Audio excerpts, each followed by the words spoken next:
Bonjour à tous et à toutes, désolé du retard de cette vidéo, mais la voici, j'espère qu'elle vous plaira, bon visionnage.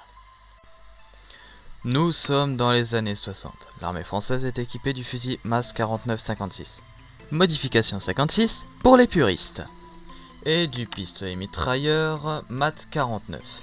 Ces deux armes ont été prévues pour fonctionner en binôme, même si le MAS 49 équipe une grande partie de ses soldats. Tous deux étaient des bonnes armes, mais on s'est rendu compte face à la prolifération de la fameuse Kalachnikov AK-47, rencontrée notamment lors de la guerre du Liban, la guerre du Zaire, la guerre d'Indochine et également la guerre d'Algérie. La France rencontre des difficultés, notamment lors de la guerre du Liban où la France fut obligée d'utiliser des fusils suisses SIG 540.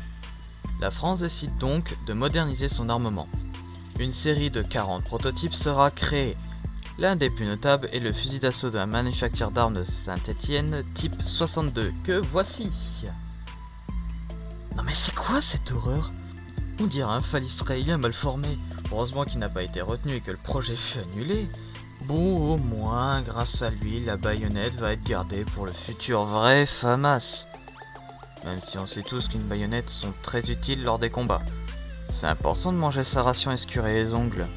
Mais bon, après quelques années de développement, le FAMAS modèle F1 fut créé et fut mis en service dans les années 70. Et on ne savait pas encore, mais il aurait un service très long dans notre armée. Il fut produit en plusieurs versions. Le FAMAS F1, ce sont les premières versions commandées dans les années 1968. Le FAMAS G1, un FAMAS F1 avec une poignée de G2. Ok. Le FAMAS G2. Des chargeurs de 30 coups, modèle OTAN, qui est une grosse avancée comparée aux chargeurs de 25 coups qui fonctionnaient uniquement avec les FAMAS, mais également une poignée qui facilite l'utilisation des gants. Ouais, c'est bien pour les chasseurs alpins. Le FAMAS Commando.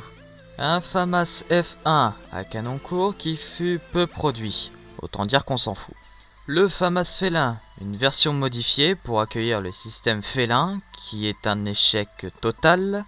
Le FAMAS Valorisé, qui est un FAMAS F1 avec des attributs du FAMAS Félin, mais retour sur les chargeurs de 25 coups.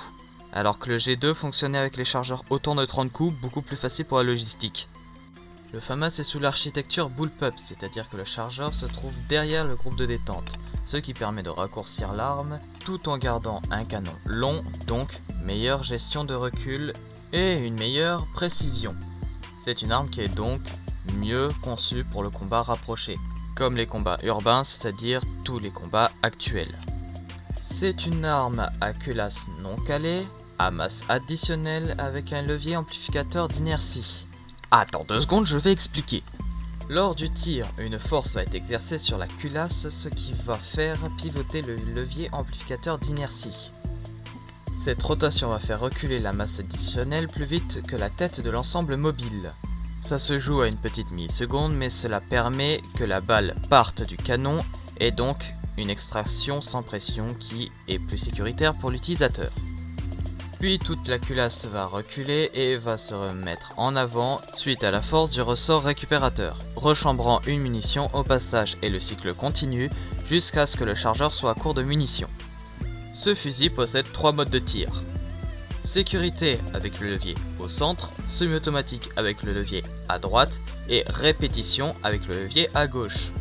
Vous allez me demander pourquoi je dis répétition et non full auto. C'est simple, le FAMAS possède un limitateur de coups, se trouvant à l'arrière du puits de chargeur. Il possède donc 2 modes de limitation, la rafale libre, qui est le full auto, et une limitation burst de 3 coups. Le burst est surtout utilisé quand un soldat ne sait pas bien maîtriser son arme en full auto. En même temps, le FAMAS a une cadence très élevée comparée à ses homologues. Le FAMAS, c'est 1050 coups par minute, voire 1150 pour la version G2.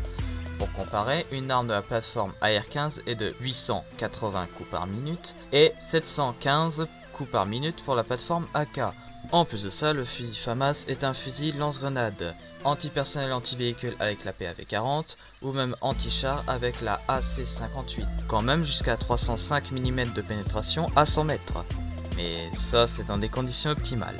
Dans la culture populaire, le FAMAS se trouve notamment dans les films représentant les forces armées françaises, mais majoritairement dans les jeux vidéo comme la série des Call of Duty, Counter-Strike, Metal Gear, Insurgency Sandstorm ou même Fortnite.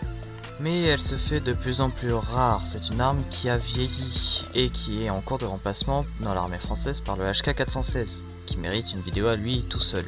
Pour ma part, dans mon expérience personnelle, dans les jeux vidéo, c'est une arme que j'aime beaucoup, même si on le représente beaucoup trop avec uniquement son mode burst, sans son mode full auto. Personnellement, j'aimerais beaucoup le voir dans les jeux type Milsim, par exemple comme Squad. Même s'ils ont un mode faction française en développement, on le trouve plutôt dans les jeux de tir type casual comme Call of Duty, même si son absence dans le dernier opus me chagrine beaucoup.